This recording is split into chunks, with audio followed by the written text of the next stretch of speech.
Вот это вроде в глазах не видно, да, мы же не видим же. Это огромная, мощнейшая сила. Вот, когда у человека огонь, вот это желание есть, никто не остановит вас, никто.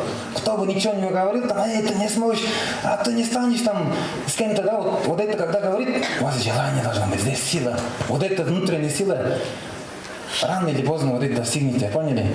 Студенты Политехнического института смогли узнать об истории достижения успеха олимпийского призера по вольной борьбе Артаса Сана. Встреча состоялась благодаря общественному деятелю Айлане Хавалык, руководителю проекта «Поверь в себя и все получится». Основной целью проекта является приглашение различных спикеров, которые достигли определенных высот в жизни благодаря вере близких в его победу. Это уже не первая встреча, которая проходит и вдохновляет молодежь нашего региона. В рамках встречи студенты проанализировали значение семьи как прочного фундамента нравственной и ценностной ориентации человека. Наш проект «Поверь в себя», он начался 2 года назад, абсолютно спонтанно.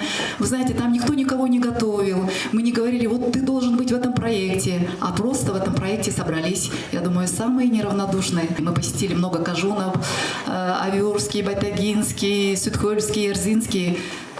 Мы никого не учим, мы не говорим, ты должен быть таким. Мы просто говорим, через преодоление можно достичь очень-очень многого. Девиз встречи «Спорт, вера и любовь». Именно об этом рассказывал Артас Сана. Вера в себя и свои возможности, а также вера в свершение невозможного играют важную роль в достижении всех поставленных целей. Артас поделился, что его путь был нелегок, но трудолюбие и усердие, а самое главное – поддержка семьи, принесла чемпиону высоких результатов. Ведь поддержка близких и родных способна вдохновить и мотивировать любого человека на победы. Мне интересно стало, я в то время проигрывал, особо места не занимал. И на соревнования ездить тоже деньги не было. И я помню, родители, пенсионеры, они, когда деньги получают, и мне деньги дают, и чтобы я не потерял деньги, внутри вот туда в карман зашивает, туда деньги ложит, чтобы я не потерял. Потом на соревнования проиграешь, потом домой зайти мне очень стыдно было. Сейчас пенсию взял, поехал, потратил, без результата приехал домой. Как можно зайти? Что я могу сказать сейчас?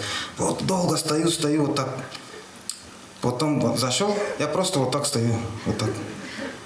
И меня родители говорят, что с тобой, сынок? Я проиграл, вот так стою. Ничего, сынок, ничего, сегодня ты проиграл, завтра твое время будет, ты выиграешь. Также своей историей успеха со студентами поделился и Начин Монгуш, который является чемпионом мира по вольной борьбе. Несмотря на свои годы, он смог достичь невероятных высот в столь сложном виде спорта. Путь борца для Начина выбрал его отец, когда тому было всего 3 года. Дорога к чемпионству была тернистой, но благодаря семье и вере в него, у него все получилось. Меня сегодня пригласили, чтобы я рассказал, как спорт повлиял на мою жизнь, какую роль играет спорт и вера и любовь. Важно заниматься спортом, чтобы закаляться в жизни, преодолевать трудности в жизни. Любовь к спорту и вера родных в меня делает меня счастливым.